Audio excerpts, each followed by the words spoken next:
The Brecon Beacons National Park, Banau Brycheiniog. Tourism is a big part of the local economy.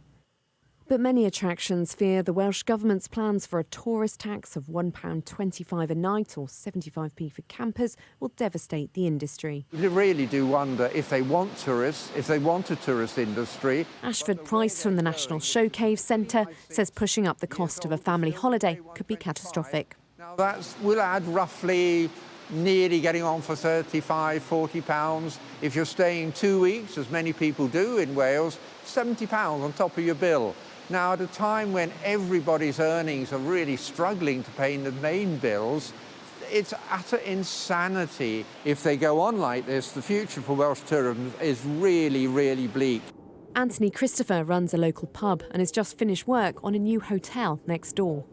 I just feel like calling this government a bunch of weasels. We're a small family business. If I knew this was going to happen, I possibly may not have built my hotel or carry on going. You know, it's dragging us down. It's very worrying for landlords. People come to Wales from all over the world to experience its natural wonders. The tourism industry accounts for 11% of all jobs here. But it's feared more than 700 of those could be lost if a visitor tax is introduced, according to an impact assessment carried out by the Welsh Government. Many areas in Wales have struggled with the impact of tourism, with complaints about overflowing car parks, litter and even human faeces on Snowdon.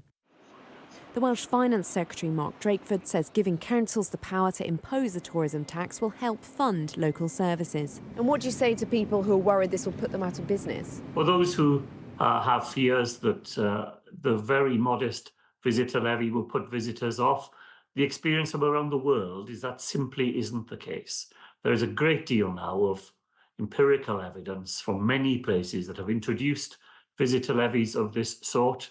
They've already voted through similar legislation in Scotland. And while there are no such plans for England, businesses are setting up their own local schemes. Manchester's raised £2.8 million in its first year. Hotels in Liverpool are voting on the idea, and York and London are considering it too. As for the Welsh plan, it's getting a mixed response. It would help the local economy if we had a tourist tax. Our resources here are precious. It's pretty naff. I don't see why there's need to increase or add on any sort of tax. I've stayed in a couple of places where it's factored into everything. A few places in Europe and a few places in the Far East. So, yeah, I'm fine with it. If the plan's voted through by the Senedd, councils could introduce the tax in 2027. Some businesses worry that Christmas they might not have much to celebrate. Amanda Acas, Sky News, Neath.